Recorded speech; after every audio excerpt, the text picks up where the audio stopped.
Meron ba talagang masama at mabuting panahon? Hindi ba lahat ng panahon ay mabuti kasi Diyos ang may gawa niyan?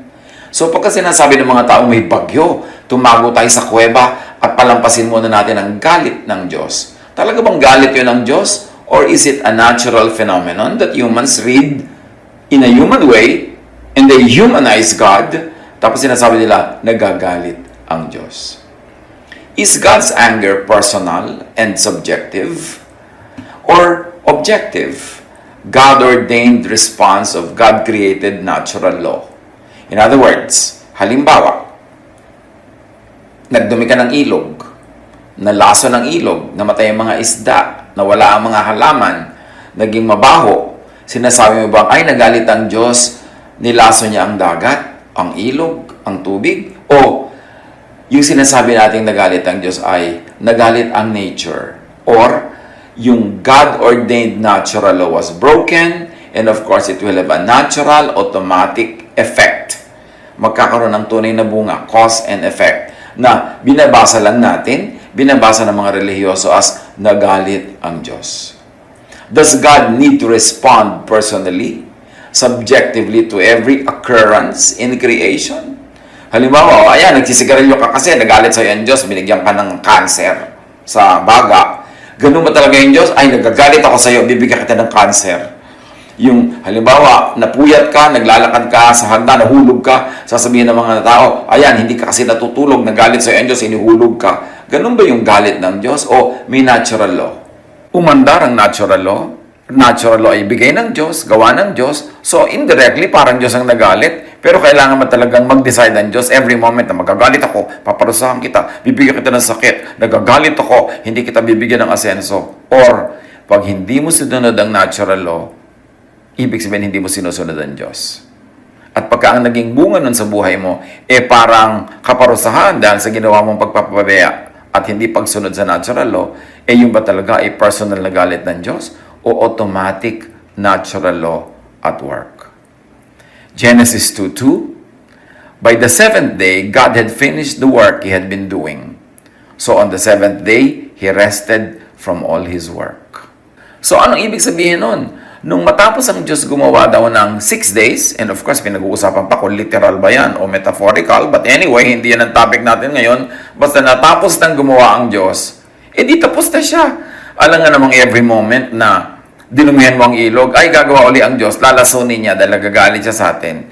Alam nga namang every moment na kinalbo mo ang gubat, gagawa ang Diyos ng baha para bahain dahil nagalit siya. O sa ginawa niya sa buong creation, nando na lahat, nakatakda, nakalaan, embedded, ang natural law na whatever cause will have an effect. Hindi na kailangan personal na mag-intervene ng Diyos, natural na yon, automatic na aandar na yon, hindi na kailangan maging personal. Kasi pagka ginagawa natin personal, para namang ang lupit-lupit ng Diyos, ang unreasonable ng Diyos na, ayan, nagalit ang Diyos, binigyan ka ng sakit, ayan, nagalit ang Diyos, nawala ka ng trabaho, pabaya ka ng babaya sa trabaho, you break natural law, meron na yung natural consequences. God does not have to make a personal decision in your case. Aanihin mo ang iyong itinanim. Hindi na Diyos ang magpapasya kung anong aanihin mo. Ikaw ang magpapasya noon kung ano ang iyong itinanim. Pero kuminsan, siyempre, meron tinatawag na time and chance, or luck, or swerte, or malas. Pero konti lang yon. Mas madalas, yung natural law ang umaandar. Na pag nagtanim ka, aani ka.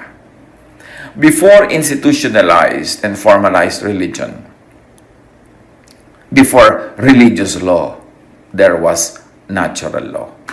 What do we mean? Una naman, ang tao, konti lang. Wala pang relihiyon. Wala pang mga organized religions. Wala pang mga doktrina. Wala pang mga regulasyon. Pero may natural law na. Ang gravity nun talagang pagka yung pumapatak ang ulan mula sa taas patungo sa baba, wala ka namang nakitang ulan na pumatak pataas. Kasi may law of gravity. Merong talbog, pero babalik din uli pababa. Kasi merong mga natural laws. Laws of physics at work. So, bago nagkaroon ng religious law, meron mo ng natural law. Ibig sabihin, superior ang natural law to religious law. May mga religious laws na superior if aligned with and in agreement with natural law. Pero pagka may religious law na kakontra ng natural law, asahan mo na ang mananaig ay yung natural law. Kasi ang religious law, marami dyan, invento lang ng tao. Merong mga talagang galing sa Diyos. But how can you tell? Maliban na lang pag-aralan mong mabuti kung alin talaga ang galing sa Diyos. Ang Diyos, bago pa nagpakilala through religion, or bago pa kinilala ng tao through religion, nagpakilala na ang Diyos through nature. Romans 1:19-20. They know everything that can be known about God because God has shown it all to them. God's eternal power and character cannot be seen. But from the beginning of creation, God has shown what these are all like by all He has made. That's why people don't have any excuse. So wala daw excuse sa mga tao not to know God. Kasi sa simula pa lang, sa halaman, sa tubig, sa puno, sa hangin, sa apoy, sa lahat ng nagaganap sa kalikasan, nagpakilala na ang Diyos. Gusto mong makilala ang Diyos? Kilalanin mong kalikasan. Gusto mong igalang ang Diyos? Igalang mo ang kalikasan. Gusto mong suwayin ang Diyos? Suwayin mo ang natural law. May consequence, magdurusa ka. Hindi kailangang personally magalit sa iyo ang Diyos para ka magdusa kasi embedded in natural law ang cause and effect. So, superior ang pagsunod sa natural law kaysa sa religious law lamang. Religious law, mostly made and invented by people, which came much later, much later, does not and cannot supersede natural law. Kailan lang na-develop ang religion? Very recently. Pero kailan nagsimulang may tao? Takal na. Bago nagkaroon ng doktrina, bago nagkaroon ng mga statements of faith, bago nagkaroon ng hierarchy ang mga religious leaders, bago nagkaroon ng mga distinctives, nando na ang natural law. Nasabi ng Romans, yun ang mabisang pagpapakilala ng Diyos sa tao.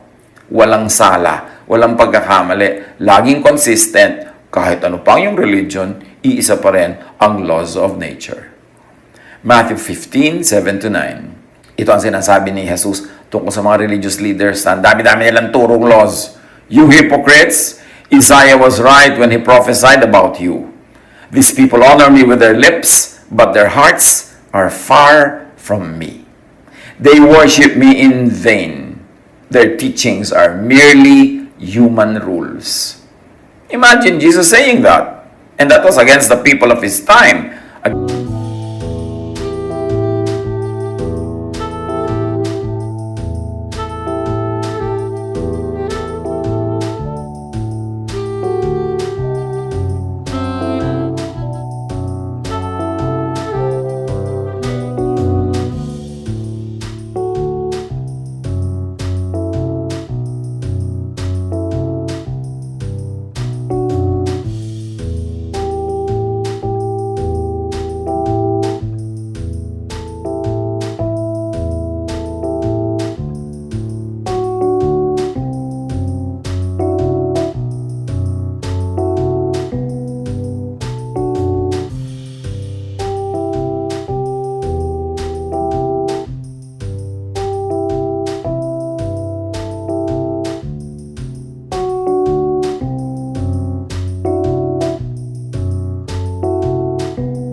Against the teachings of the Pharisees, of the leaders of the law, the teachers of the law, the priests. Sabi niya, tama ang sinabi ni Isaiah tungkol sa inyo. Hanggang bibig lang ang worship nyo, pero ang mga puso nyo malayo sa akin. Bali, wala ang pag-worship nyo, walang katuturan. Kasi ang mga katuruan nyo, invento nyo lang. That's what Jesus said. Pero pwede bang umimbento ang tao ng natural law? No. Kaya nga yung mga nagpunta sa buwan, nakarating dun eh. Kahit lumalakad yung earth, umiikot yung buwan, lumalakad yung buwan. Bakit nakarating dun? Na-compute nila eh. Kung ano dapat ang kailang speed, ang trajectory nila, saan sila pupunta. Na-compute nila because hindi nagbabago yung natural law. Hindi naiiba yung speed ng earth, yung speed ng buwan, yung ikot niyan, pare-pareho. Nandun yung natural law eh. Kaya yung mga scientific laws are reliable. Kaya kung minsan merong mga iniinom-inom tayo, pinapahid sa katawan, tinitake, pero nakalagay, no approved therapeutic claims. You know why not?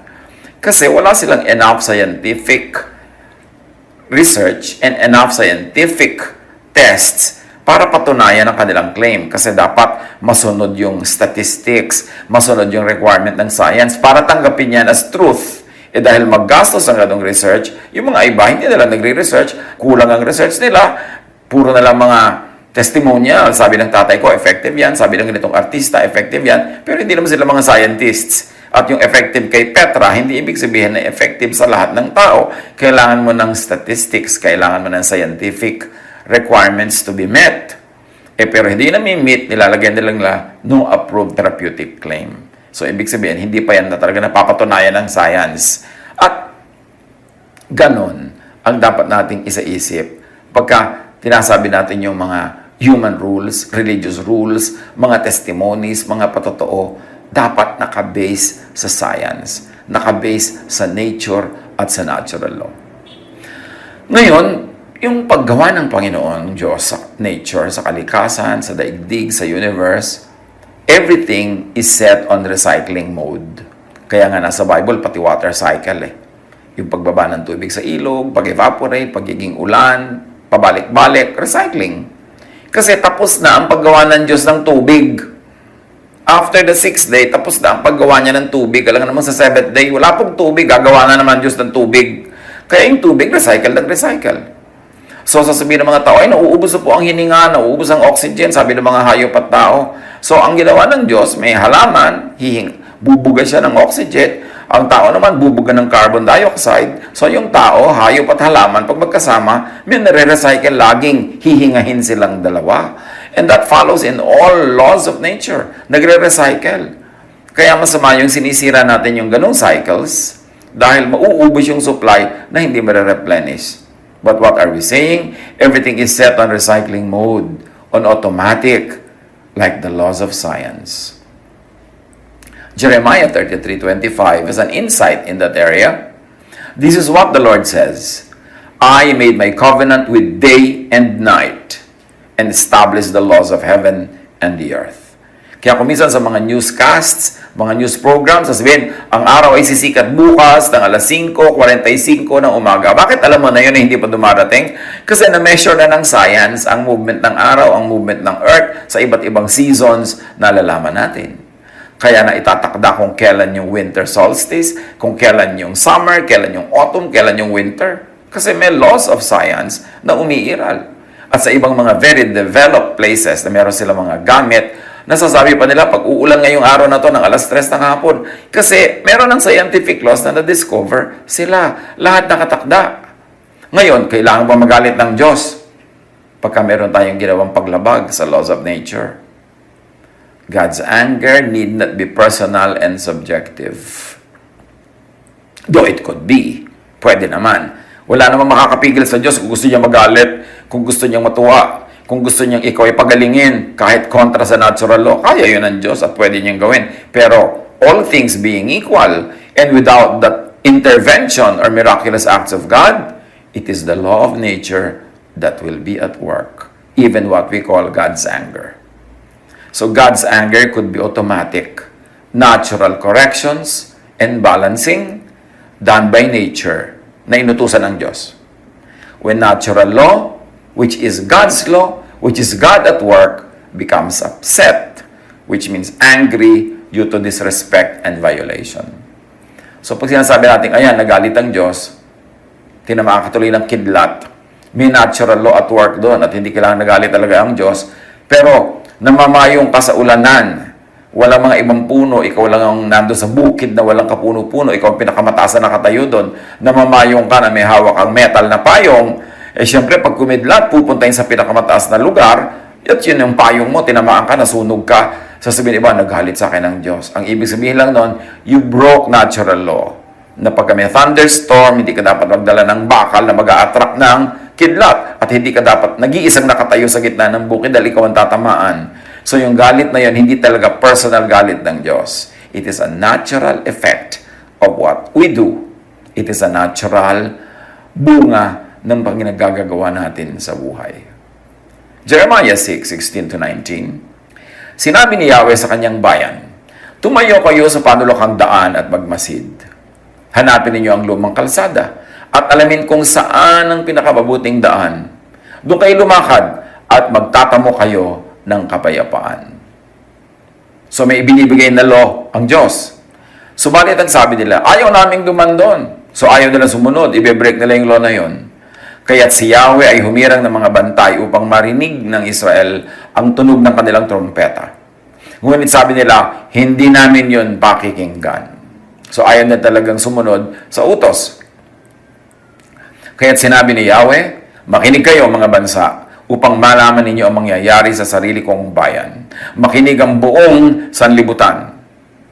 At ang mga taong ito'y mapapahamak bilang parusa at iyon ang nararapat sa kanila sapagkat hindi nila sinunod ang aking mga utos at itinakwil ang aking katuruan. In other words, in this particular example, it seems that the anger of God is personal and subjective. Pero pagka ito in-apply natin yung natural law, pwede mong makita na hindi kailangan maging laging subjective and personal. Pag hindi mo sinunod ang natural law, mayroong natural consequences. Only read in a poetic way, in a metaphorical way, as God's anger. So read this literally, but also read it metaphorically. Such correction, such balancing, often interpreted as punishment and discipline from God, come in the form of calamities, famines, plagues, loss, defeat, sickness, even death, at iba pa. So yung mga yan dumarating. Halimbawa, ang daming mga tao sa isang lugar. Tapos nagkakaroon ng sakit dahil sa kulang sa hygiene, kulang sa nutrition, kulang sa ventilation. Natural magkakasakit ng mga tao. Tapos sasabihin mo, nagalit ang Diyos, binigyan tayo ng sakit. Pero yung galit na yun is because nature and natural law was violated, it will have consequences. It doesn't have to be a personal anger from God. Yung kahit kayo mga Kristiyano, mga misyonero, bigla kayong nasa isang hotel na walang fire escape, tapos ang dami-dami yung nakatira sa hotel na yon, tapos lumang-luma na pala yung mga wiring noon, tapos nagsiklab, nasunog ang lahat. Sasabihin nyo, nagalit sa atin ng Diyos. No, ang natural law was obeyed. Meron nag-ignite, may carpet, may kortina, nagkaroon ng fire, may available oxygen for the fire to progress, tapos walang mga fire escape, hindi makalabas yung mga tao. Hindi Diyos ang nagalit nun. Hindi sila pinarusahan ng Diyos. Natural law was violated. Natural law will take.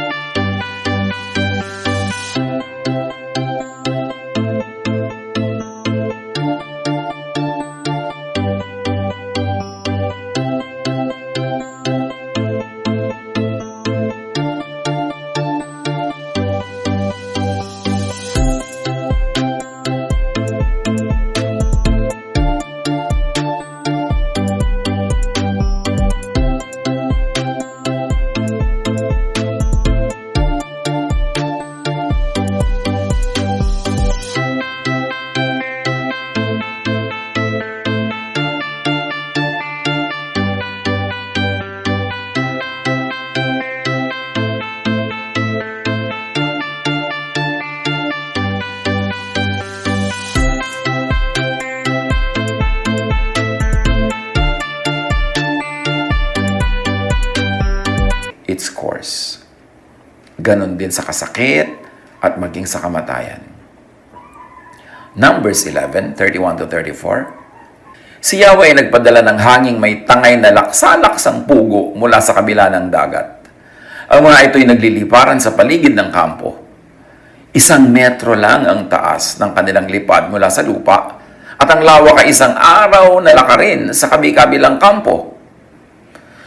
Lumabas ng kampo ang mga Israelita at nang huli ng pugo hanggang kinabukasan. Ang pinakakaunting na huli ng isang tao ay aabot sa 10 malalaking sisidlan. Ang mga ito'y ibinilad nila sa paligid ng kampo. Ngunit bago pa lamang nila ito kinagat, binuhos na ni Yahweh ang kanyang galit sa mga Israelita at siya nagpadala ng isang kakilakilabot na salot. Ang lugar na iyon ay tinawag na Kibrot Hataava sapagkat doon nalibig ang mga taong naging hayok sa karne. So eto na naman, ang reading is personal ang galit ng Diyos, nagpadala ng sakit dahil yung mga tao mahilig kumain ng pugo. But when you look at it from natural law, when you read it from a scientific point of view, quails and other birds may carry diseases. In fact, influenza virus is actually from birds that have passed on to humans. At nararanasan yan sa panahon na ito, sa panahon ng maraming iba't ibang may salot na dumating sa buhay ng tao, marami galing sa ibon. Now, drying out this much bird meat around the camp could also result in contamination of food by bacteria and other insects and flies. So here you can see, pag binasa mo, in-anthropomorphize mo yan, ginawa mong human ng Diyos, dehumanize mo ang kanyang reactions, sasabi mo, nagalit ang Diyos. But if you like to look at natural law as authored by God, then natural law was angered. And because natural law naman has no emotions, so hindi pwede sabihing angered. Meron lang na naging effect ang cause. Cause and effect. This is a natural process. It is automatic. Proverbs 19:3.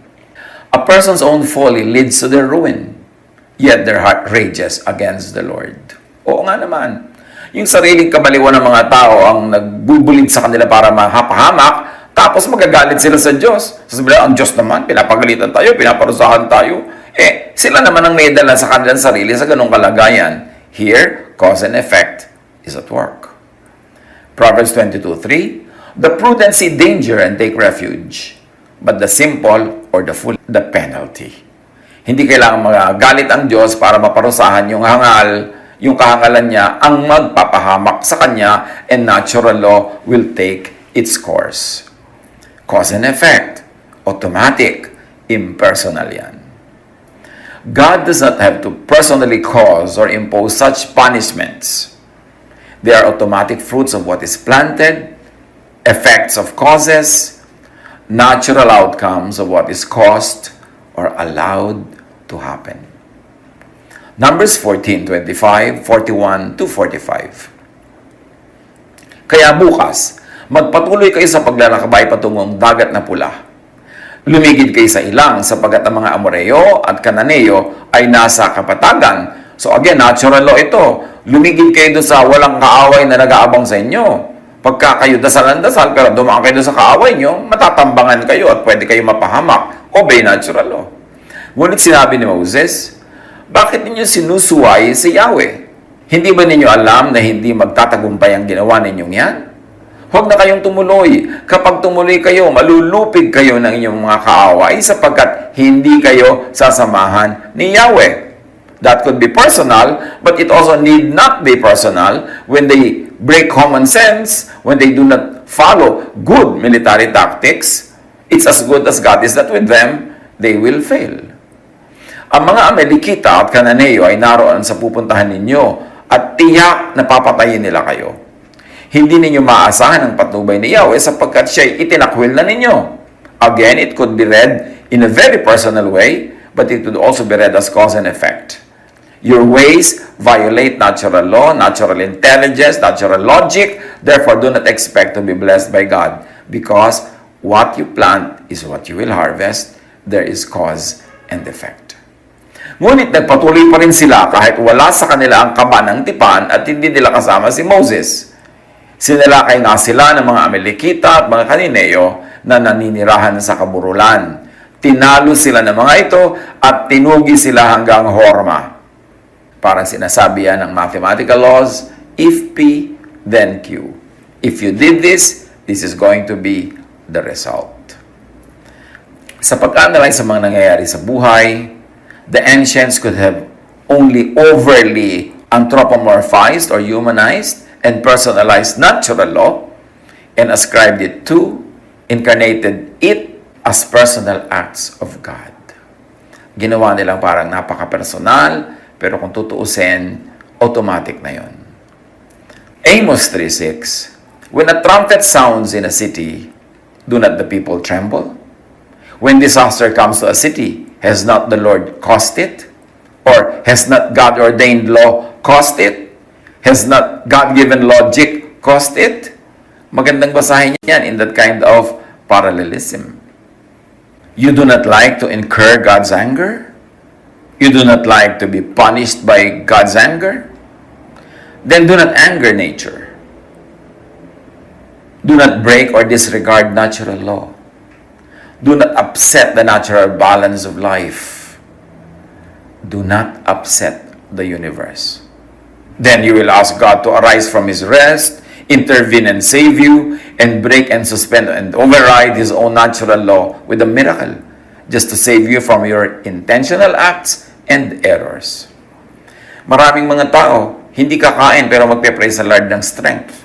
Hindi mag-aaral, magpe-pray na pumasa sa exam. Hindi magtatrabaho, magpe-pray na magkapera. Hindi naman sila nakikipagkasundo sa mga kaibigan, nagpe-pray sila for peace. Binibreak nila ang natural law, tapos hihingi sila sa Diyos ng himala so that God will break His own natural law to accommodate them, yung mga tao na hindi sumusunod sa natural law. That won't work. Very, very seldom does it work. Ayaw mo magalit sa iyong Diyos? Huwag mong galitin ang nature. Huwag mong